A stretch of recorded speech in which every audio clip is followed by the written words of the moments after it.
Hey, what's up everyone? How's everyone feeling today? This is Mark Perry, and today I want to shoot this real quick video to give you 3 things that you actually can do right now to go find a property with little or to no money out the pocket and make 10 or 20 or even 30 or $40,000.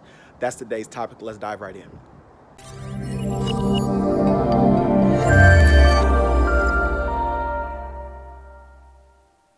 So 3 of the things that you actually can do and go and find a property with little or to no money and make 10 or 20 or $30,000 is wholesaling. One of the ways you can actually do it is wholesaling. What you can do is you can actually joint ventures with another wholesaler. Let's say if another wholesaler lives in that market and you live in the market and you want to get involved, but you don't have any capital at all, and you want to get involved and you want to make you a quick $5,000, $10,000, $15,000, depends on the deal. You can joint ventures with another wholesaler. Basically the wholesaler got the property under contract, and then you, as the other venture wholesaler, you just got to go find a buyer.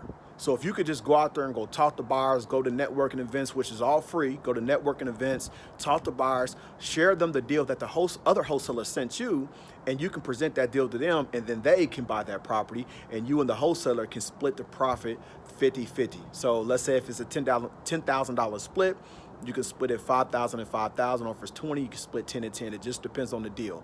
So that's one of the ways that you actually can go out there and you can go get a property with no money out the pocket and make $10,000. Another way that you can go out there and go get a property and with no money down is create a financing. Let's say if you found a seller. Maybe if it was your next door neighbor, you found a seller and you know that the property needs work to it, but there's not a lot of equity there to wholesale it. So what you want to do is you want to put that property under contract, and what you want to do, you want to do a seller financing on it. Seller finance it, and then what you do is you just when you seller finance, let's say if he owes a mortgage on it, you just take it over subject to, and then you just assign your rights over to another investor. That's another way. Let's say if the property is worth $100,000 and they owe like 90 on it, what you could do is put it on seller finance and subject to the existing loan, put it under contract, find another buyer that you know that likes subject to deals, and you can assign that contract over to them, so now they'll have the property and you can make you a quick $5,000 to $10,000 on that deal. That's another way. The third way, how you can do it, is you can do a lease option on a deal. Let's say if you found a seller and the seller didn't want to transfer the deed over to you, but he wanted to do a lease option on it, you can actually get in that property and you could do a lease option with the seller. And sometimes you might not have to put no money down. Maybe you could put a little bit down, maybe 500 to 1,000, but a lot of times you don't have to put any money down on a lease option. You know, the seller might just want you to come in. He might want a little bit of cash flow from it, especially if he has it paid off free and clear. You can go in with a lease option, and the way that you make money is you can either put it under lease option with the terms, and you can assign that contract over to another buyer, and then they'll be the lease option person. Then they'll find another buyer, which will be a regular person that maybe has a job but doesn't have good credit. They can do it on their terms with them.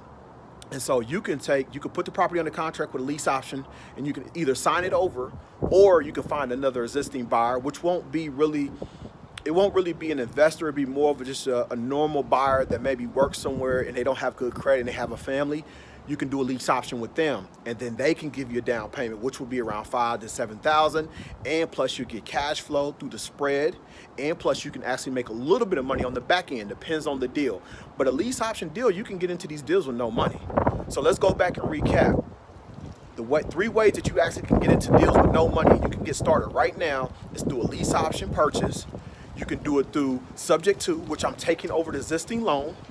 And subject to and seller finance is the same thing. So if the seller has the property paid off free and clear, seller financing.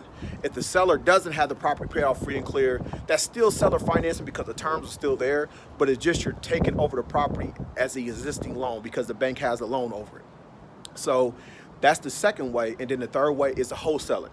Find a joint venture partner that you can wholesale these deals with, and they will link up with you. You can partner up with them. You can split it 50-50. And that's the easy and effortless way that you can find some of these deals with no money. So a lot of people out here think that you need money to get involved in real estate. You do not need money. All you have to do is just be creative.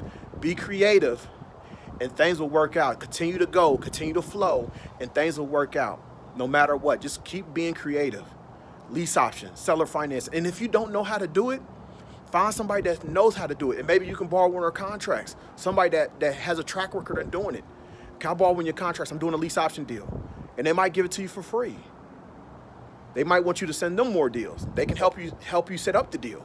So there's so many ways that you can be creative, but you have to use your thinking to be creative. But these are ways that you can get into real estate with no money. And this applies with residential and multifamily. You just got to be creative. Think outside the box and things will work out for you. So that's all I got today. And I hope that this video helps. And if you like my channel, please like the button, hit the notification button, please subscribe to my YouTube, and I will be sharing great more content with you, and we're going to push this thing moving forward. So thank you. This is Mark Perry, and I'll see you on the other side. Thanks.